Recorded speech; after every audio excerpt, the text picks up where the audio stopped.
리플 들고 계신 분들 지금 기분 어떠신가요? 2025년 들어서 리플이 드디어 움직이기 시작했죠? 1달러 넘고 2달러 넘고 이제 역대 최고가가 눈앞입니다. 드디어 터지는 걸까? 이번엔 진짜인가? 무려 7년을 기다렸습니다. 2018년 고점 이후로 얼마나 오래 기다렸어요? 그 사이에 비트코인은 몇 번이나 신고점을 갈아치웠고 이더리움도 폭등했고 심지어 애들 장난 같은 밈코인들도 수십 배씩 올랐는데 리플은 그저 잠들어 있었죠. 기술은 좋다는데 왜 안 오르지? 파트너십은 많다는데 왜 이렇게 조용하지? 언젠간 오르겠지. 그렇게 7년을 버텼습니다. 그리고 2025년 드디어 리플이 깨어났습니다. 금리 인하 사이클이 시작됐고 트럼프 정부가 암호화폐 친화 정책을 펴고 SEC 소송도 사실상 이겼고 모든 악재가 해소되니까 리플이 폭발한 겁니다. 지금 여러분 마음속에는 희망이 차오르고 있을 거예요. 이제 진짜 시작이구나. 신고점을 넘으면 그 다음은 10달러, 20달러 가겠지. 7년 기다린 보상을 받는구나.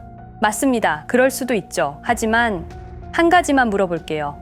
혹시 2020년 12월 22일 그날을 기억하시나요? 그날도 지금처럼 희망이 가득했습니다. 2020년 말 리플은 0.6달러까지 올라왔었어요. 코로나 팬데믹에서 회복하면서 시장이 살아나고 있었죠. 이제 본격적으로 오르는구나. 투자자들은 그렇게 믿었습니다.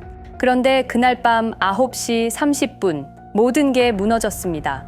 SEC 기소, 하루 만에 63% 폭락, 거래소 상장 폐지, 148만 명이 당했고 27조 원이 증발했습니다. 왜 하필 그 타이밍이지? 예고도 없이 이렇게. 그때 우리는 이렇게 생각했죠. 타이밍이 나빴어. 규제 리스크를 예상 못했어. SEC가 원래 이런 거지 뭐. 암호화폐 시장이 그런 거고. 그렇게 납득하려고 했습니다. 하지만 뭔가 석연치 않았어요. 왜 SEC 의장은 임기 마지막 날에 기소했을까? 왜 이더리움은 괜찮다고 했는데 리플은 증권이라고 했을까? 왜 기소 직전에 누군가 대량으로 리플을 팔았을까? 의문은 계속 쌓여갔습니다. 그리고 5년이 지난 지금 이상한 일들이 또 벌어지고 있습니다. 2020년에 리플을 기소했던 그 SEC 의장, 지금 어디 있는지 아세요? 리플 경쟁사들에 투자하는 회사에 있습니다. 암호화폐 친화적이라는 트럼프 정부의 백악관 암호화폐 정책 담당자가 누군지 아시나요? 실리콘밸리에서 온 사람입니다. 그것도 특정 네트워크에 속한. 그리고 리플이 워싱턴에 수년간 심어놨던 로비스트들, 트럼프 취임 2주 만에 전원 축출됐습니다. 공식 이유는 이해관계 충돌. 이게 다 우연일까요? 지금 리플은 신고점을 눈앞에 두고 있습니다. 여러분은 희망에 차 있죠. 하지만 혹시 2020년이 반복되는 건 아닐까요? 혹시 누군가 리플이 정말 날아오르기 직전에 또다시 뭔가를 할 건 아닐까요?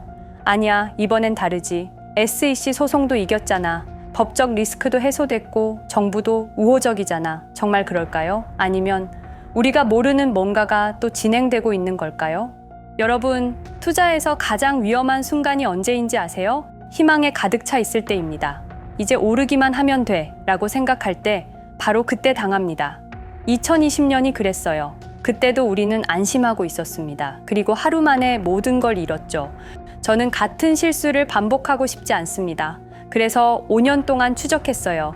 2020년 12월 22일 그날 밤에 정확히 무슨 일이 있었는지, 누가 왜 리플을 공격했는지, 그리고 지금 그들이 무엇을 하고 있는지 273개의 문서를 분석했습니다. 그리고 발견했습니다. 충격적인 진실을. 2020년 12월 22일의 폭락은 사고가 아니었습니다. 누군가 치밀하게 계획한 것이었어요. 그리고 그 누군가는 아직도 활동 중입니다. 지금도 리플을 주시하고 있습니다. 여러분이 신고점 돌파를 꿈꾸는 바로 이 순간에도 과장 아니야? 음모론 아니야? 그렇게 생각하실 수도 있어요. 저도 처음엔 그랬습니다. 하지만 증거를 보면 음모론이 아니에요. 패턴이 있습니다. 연결고리가 있어요. 이름도 있습니다. 그리고 그 이름들은 여러분도 아는 사람들입니다. 여러분이 혁신가라고 존경하던 사람들, 테크 산업의 영웅이라고 불리던 사람들, 바로 그들이 리플을 죽인 겁니다. 왜 그들이 리플을 제거하려 했는지 알아야 지금 투자를 계속 유지할지 아니면 빠져나갈지 판단할 수 있습니다. 신고점 돌파 앞에서 흥분하고 있을 때가 아니에요. 냉정하게 봐야 합니다. 과거에 무슨 일이 있었는지, 지금 무슨 일이 벌어지고 있는지, 여러분의 투자를 지키고 싶다면, 아니, 2020년의 악몽을 반복하고 싶지 않다면 지금부터 집중해 주세요. 제가 5년간 추적한 진실을 공개하겠습니다. 2020년 12월 22일 오후, 우리가 투자했던 리플이 하루아침에 반토막이 났습니다. 당시 리플은 63% 급락했습니다. 마치 은퇴 자금이 하루아침에 반토막 나는 것과 같은 생존 본능을 자극하는 충격이었습니다. 그때 리플에 투자하셨던 분들이라면 누구나 기억하실 겁니다. 누군가는 그날 하루 만에 수천만 원을 잃었고 어떤 이는 수억이 사라지는 걸 그저 눈뜨고 지켜볼 수밖에 없었습니다. 그리고 그날부터 진짜 전쟁이 시작됐습니다. 그때는 우리가 잘못 판단한 줄 알았습니다. 하지만 5년간 추적한 결과 알아낸 진실은 이것은 우연이 아니었습니다. 누군가 치밀하게 계획한 암살이었습니다. 먼저 왜 누군가가 리플을 없애려 했는지 이해해야 합니다. 스위프트라는 시스템을 아시나요? 현재 200여 개국 11,000개의 금융기관이 사용하는 글로벌 송금 네트워크입니다. 벨기에 본부를 두고 있지만 실질적으로는 미국이 완전히 통제하고 있습니다. 스위프트가 왜 무서운 권력이라고 말을 하냐면요. 2012년 이란 핵제재 때 이란 은행들을 스위프트에서 완전 퇴출시켰습니다. 그 결과로 이란의 경제는 즉시 붕괴가 됐죠. 그리고 2022년 러시아의 우크라이나 침공 후 러시아 주요 은행들도 스위프트에서 퇴출됐는데 그 직후 바로 러시아의 루블화는 30% 이상 폭락했습니다. 즉, 스위프트에서 쫓겨나면 그 나라는 국제거래에서 완전히 고립됩니다. 그런데 리플은 이 모든 것을 우회할 수 있었습니다. 며칠 걸리던 송금이 리플에선 5초면 끝났습니다. 기존엔 몇만 원씩 들던 수수료가 1원도 안 들었습니다. 거기다가 중개은행까지 불필요했습니다. 그리하여 2017년 리플의 위력이 증명되었습니다. 일본 SBI 그룹, 뱅크 오브 아메리카, 산탄데르 은행 등 200개 이상 금융기관이 리플 파트너십을 검토했습니다. 연간 200조 원 규모의 국제 송금 시장에서 리플이 스위프트를 완전히 대체할 수 있다는 것이 증명된 순간, 바로 이때 누군가에게는 생존 위기가 된 것입니다. 리플은 단순한 암호화폐가 아니었습니다. 리플은 미국이 전 세계를 통제하는 금융무기인 스위프트에 대한 직접적인 도전이었습니다. 스위프트는 돈의 흐름을 틀어쥔 지배의 손길이었습니다. 핵보다 강한 권력, 바로 통화망입니다. 리플 사건을 파헤치다 보니 소름 끼치는 단서들이 발견되기 시작했습니다. 첫 번째 단서, 완벽한 타이밍의 미스터리. 2020년 12월 22일의 타이밍을 분석해 보겠습니다. 12월 22일 오후 9시 30분, SEC 의장 제이 클레이튼은 임기 마지막 12시간을 남기고 전격적으로 리플에 대한 기소를 발표합니다. 그 다음 날인 12월 23일, 제이 클레이튼은 SEC 의장직에서 사임하죠. 충격적이게도 바로 다음 날, 제이 클레이튼은 월리버 에셋 매니지먼트라는 헤지펀드의 자문 역할로 합류하게 됩니다. 월리버 에셋 매니지먼트는 당시 리플과 라이벌 구도를 형성하고 있던 비트코인과 이더리움에 우리 돈 8천억이라는 거액을 투자한 회사였습니다. 그런데 클레이튼은 리플을 기소한 바로 다음 날 이 회사의 자문이 되었습니다. 두 번째 단서, 이더리움 특혜의 진실. 2018년 6월 14일, SEC 기업금융국장 윌리엄 힌먼의 충격적인 연설이 있었습니다. 현재 이더리움의 제공과 판매는 증권 거래가 아니라고 본다. 그런데 힌먼은 SEC에 오기 전 심슨 대처라는 로펌에서 근무했는데 이 로펌은 이더리움 엔터프라이즈 얼라이언스 멤버였습니다. 더욱이 SEC, 재직 중에도 해당 로펌으로부터 상당한 수입을 유지하고 있었습니다. 반면 리플은 리플 CEO가 직접 만나서 명확한 지위를 요청했지만 시간이 더 필요하다며 3년을 더 기다리게 했습니다. 세 번째 단서, 결정적 발견. 가장 충격적인 단서를 발견했습니다. 2020년 12월 22일 리플 기소 발표 직전에 누군가 대량의 리플 매도 주문을 넣었다는 정황이 포착되었습니다. 마치 미리 알고 있었다는 듯이 말입니다. 이 흔적들을 추적하던 중 예상치 못한 곳으로 연결되었습니다. 실리콘밸리였습니다. 은행이나 정부가 아니라 테크 기업들이었습니다. 그것도 우리가 혁신과 자유의 상징으로 알고 있던 바로 그 실리콘밸리 말입니다. 이 세 명의 인물, 이 세 개의 사건, 전혀 관련이 없어 보이지만 공통점이 하나 있습니다. 모두가 실리콘밸리 금융 네트워크와 직접 연결되어 있었다는 겁니다. 모든 흔적이 한 곳을 가리키고 있었습니다. 리플을 제거한 배후로 의심되는 세력들, 많은 단서들이 결국 이곳을 가리키고 있었습니다. 바로 페이팔 마피아라는 이름의 거대한 네트워크였습니다. 2002년 10월 3일 페이팔이 이베이에 매각되었습니다. 이때 페이팔을 퇴사한 50명 중 38명이 새로운 기업을 창업하거나 거대한 투자를 시작했습니다. 그들은 서로 관계를 꾸준히 유지하면서 창업한 기업에 서로 투자하고 때로는 동업하면서 상호 성장하는 거대한 네트워크를 만들어냈습니다. 2025년 현재는 우리나라의 GDP보다 큰 규모의 자산을 움직이는 네트워크가 되었습니다. 이제 그들은 기업가가 아닌 제국의 지배자가 되었습니다. AI, 국방, 금융, 심지어 법까지도 전부 그들의 손안에 들어왔습니다. 그중 핵심 인물이 바로 피터 틸인데요. 팔란티어를 창업한 사람입니다. 팔란티어는 CIA, FBI, 미 국방부 등의 정부기관에 데이터 시스템을 독점으로 공급하고 있습니다. 피터 틸이 직접 설립하거나 자문을 한 회사만 무려 59개나 되는데요. 가장 유명한 사례는 페이스북의 첫 외부 투자자였다는 겁니다. 우리 돈 약 6억 정도를 투자해서 수조 원의 수익을 올렸거든요. 그리고 나서 2025년 트럼프 2기 행정부의 공동인수위원회 의장으로 발탁이 된 인물입니다. 2001년 충격적인 9.11 테러 후 그는 우리의 사기 탐지 기술을 국가 안보에 쓸 수 있다며 2003년 팰런티어를 창업했습니다. 창업과 동시에 CIA의 벤처 펀드 인큐텔로부터 투자를 받았습니다. 그리고 피터 틸은 단순히 사업만 한 것이 아닙니다. 정치인을 직접 키워냈습니다. 현재 미국 부통령인 JD 벤스는 피터 틸의 미스릴 캐피탈에서 일했고 피터 틸의 지원을 받아 나르야 캐피탈을 창업했습니다. 트럼프에게 벤스를 소개한 것도 피터 틸입니다. 그리고 일론 머스크, 우리에게는 테슬라, 스페이스X, 그리고 X로 유명한 인물이죠. 머스크 역시 트럼프 2기 행정부에 입각해서 정부 효율 성부, 도지의 수장으로 일했습니다. 연방정부 전체의 예산 삭감 권한을 가진 엄청난 자리였습니다만 지금은 트럼프와 갈등을 벌이고 있기도 하죠. 그런데 그가 트럼프의 2024년 대선 최대 후원자라는 건 변하지 않습니다.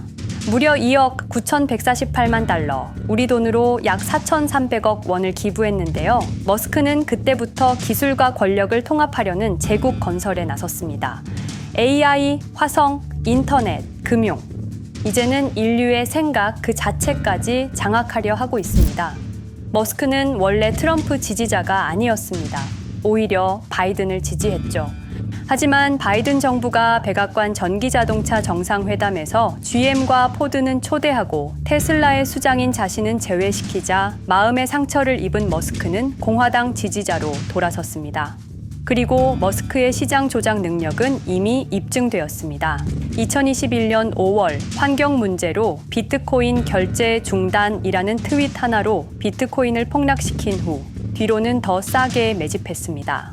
그리고 데이비드 sak스, 현재 백악관 AI 및 암호화폐 차르로 있는 인물이죠. 모든 암호화폐 정책 최종 결정권을 가진 자리에도 페이팔 마피아가 장악한 겁니다. 마지막으로 제드 맥켈럽, 우리에게는 리플의 배신자로 알려진 인물인데요. 아시는 것처럼 리플 공동 창업자였지만 리플을 나와서 스텔라루멘을 출시한 사람입니다. 2013년 리플 퇴사 후 90억 개의 리플을 보유한 상태로 갈등을 벌이다가 결국 2022년 7월까지 리플을 완전 매도해서 4조 2천억의 천문학적인 수익을 올렸습니다. 자, 그런데 여기서 기묘한 커넥션이 나오는데요.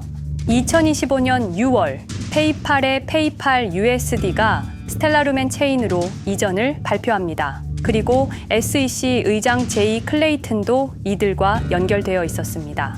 클레이튼이 리플 기소 후 바로 합류한 월리버 에셋 매니지먼트는 페이팔 마피아들이 투자한 회사였고 원래는 비트코인, 이더리움에 8천억 정도를 투자했다고 알려져 있었지만 올해 초 내부 기밀 문서가 유출되는 사건이 발생합니다.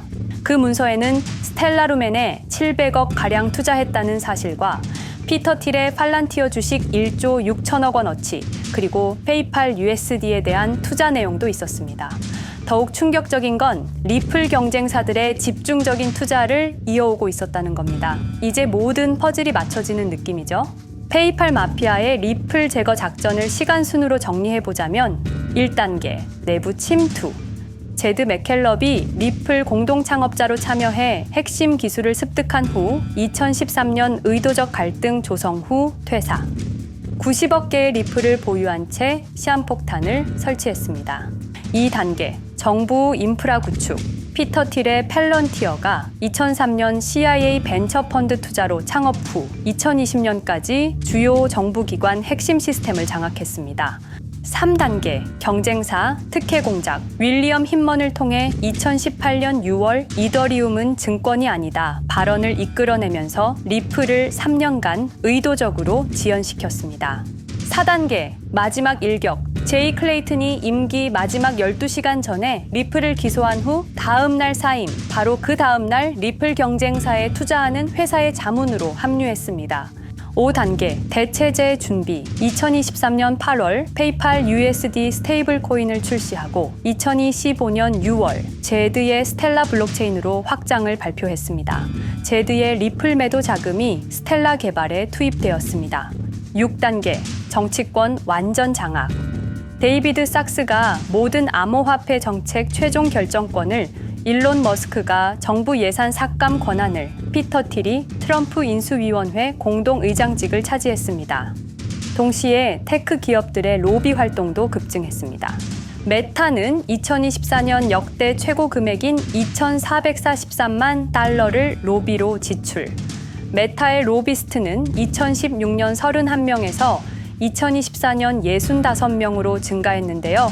의원 8명당 로비스트 1명을 붙인 꼴입니다. 아마존은 의원 6명당 1명씩 담당 로비스트가 붙을 정도로 규모를 확대했고요. 7단계, 경쟁 세력 완전 제거. 데이비드 sak스가 백악관 정책 담당자로 취임한 지 2주 만에 리플이 지난 수년간 워싱턴에 배치해 놓은 주요 로비스트들이 하루아침에 모두 축출되었습니다. 공식적인 이유는 이해관계 충돌이었지만 실제로는 경쟁 세력 제거 작전이었습니다. 이로써 리플을 대변할 수 있는 마지막 정치적 통로마저 완전히 차단되었습니다. 페이팔 마피아의 계획은 리플 공격이 끝이 아니었습니다. 현재 새로운 타겟을 노리고 있습니다. 그리고 그 타겟은 단순한 암호화폐가 아닙니다. 그건 머스크조차 경계할 수밖에 없는 존재, 통제 불가능한 AI 코인이었습니다. 리플에 대한 공격이 성공한 것처럼 보이지만 그들이 아직 해결하지 못한 하나의 문제가 남아 있습니다. 한 AI 코인이 일론 머스크의 테슬라 AI와 XAI를 위협할 수 있는 기술력을 가지고 있다는 것입니다. 그래서 전략이 바뀌었습니다.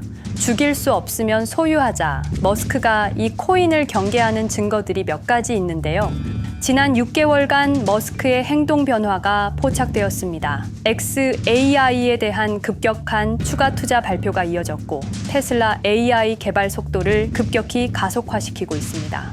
그리고 특정 AI 기술에 대한 부정적 언급이 증가하고 있는데요.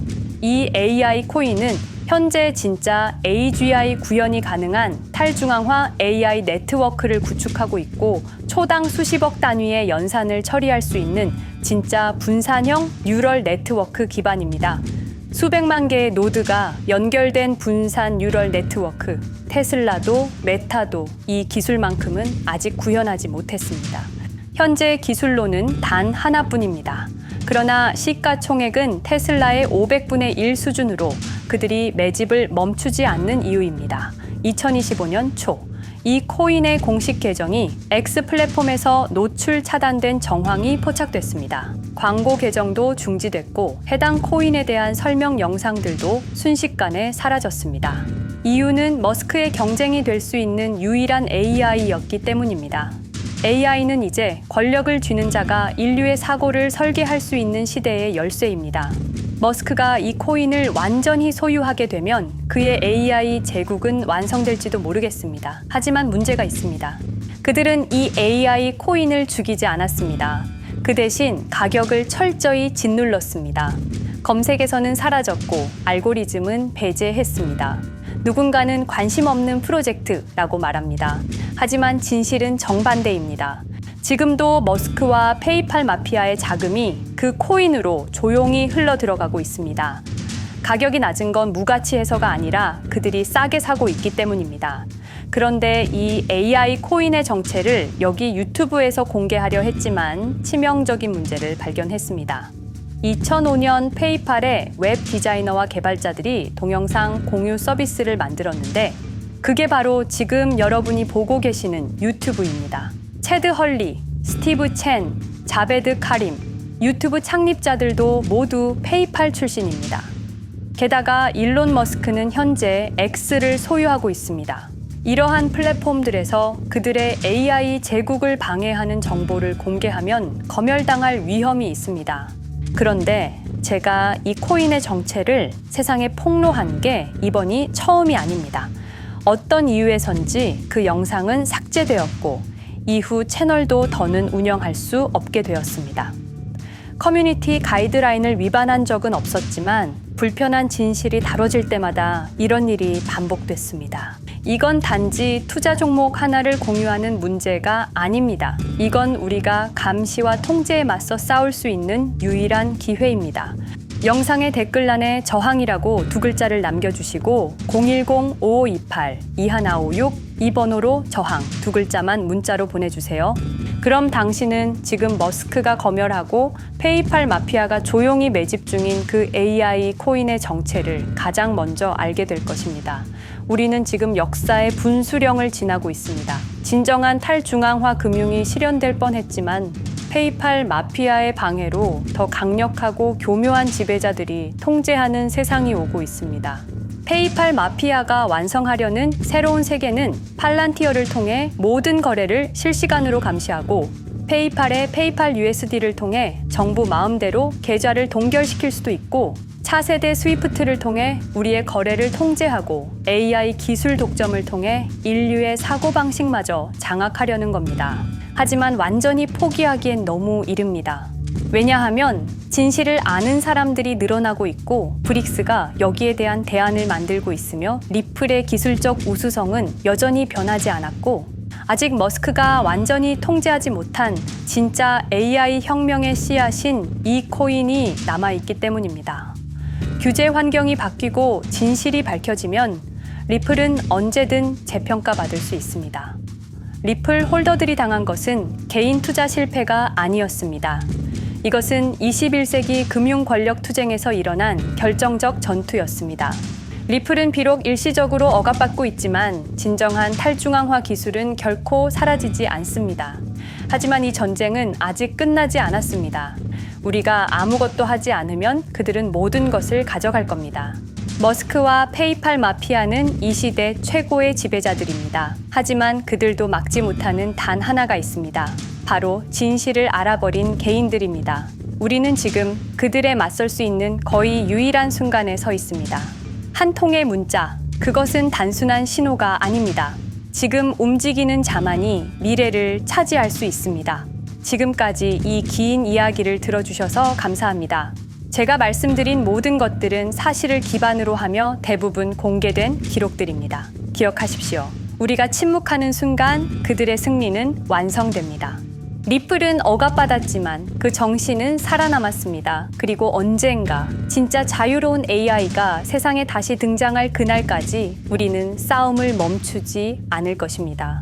010-5528-2156 이 번호로 저항 두 글자만 문자 보내주세요. 이 정보는 지금 공개적으로 전할 수 없습니다. 저항이라는 신호를 보내주신 분들께 제가 직접 확인 후 순차적으로 보내드리겠습니다. 당신의 작은 선택이 우리 모두의 미래를 바꿀 수 있습니다. 지금이 바로 우리가 다시 시작할 순간입니다. 저항에 동참해주세요.